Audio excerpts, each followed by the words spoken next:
I've been feeling so down, yeah. Can you tell me why? Hi guys, welcome back to my channel. This is Angel Egam. So as you can see in the title, tayo ay magpe-prepare for a new term. So I'm gonna give you some tips and hacks and some advice in general on how to prepare your things for a new term. Hopefully, it is a beneficial to you guys, especially to those students na gustong bumawi sa second semester. So, let's begin. First school supply is this a monthly planner. So, binili ko lang tong monthly planner na to in National Bookstore, and you guys, sobrang worth it niya kasi pwede kang mag-refill like magpiprint ka ng shortband paper and then you will just gonna reattach it to the hardboard and then yeah, just hang it in your wall.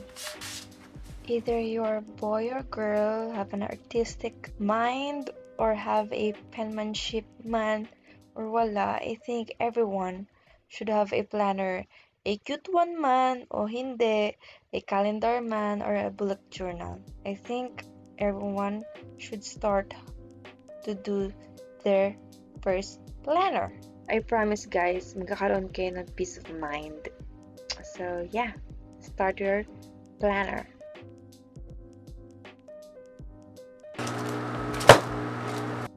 It's been like 4 years na guys since nung nag-start ako mag-bullet journal. And every year meron akong libro.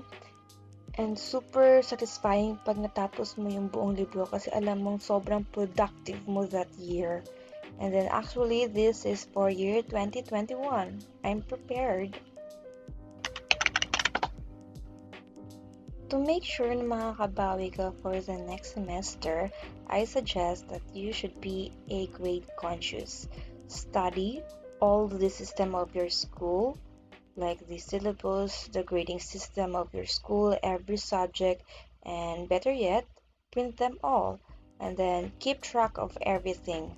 And then every time that you submit a new work in your online class, I suggest na i-track mo lahat yon para maging sure ka na wala kang nakalimutan na ipasa.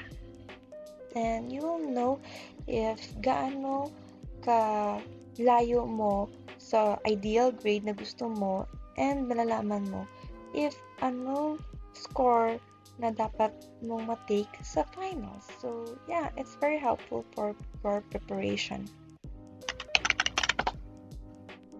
And of course guys, know your mistakes from the last semesters and do better in the second semester, and actually take the online class seriously.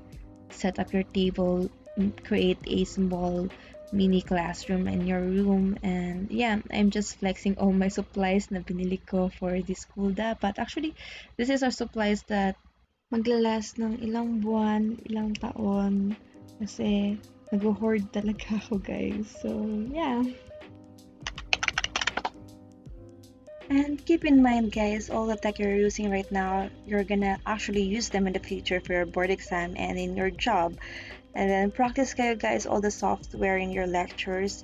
Practice hanggang ma-master nyo. And in the calculator, you're gonna use this in the board exam and actually do a research for the right calculator. And then I think that's it guys.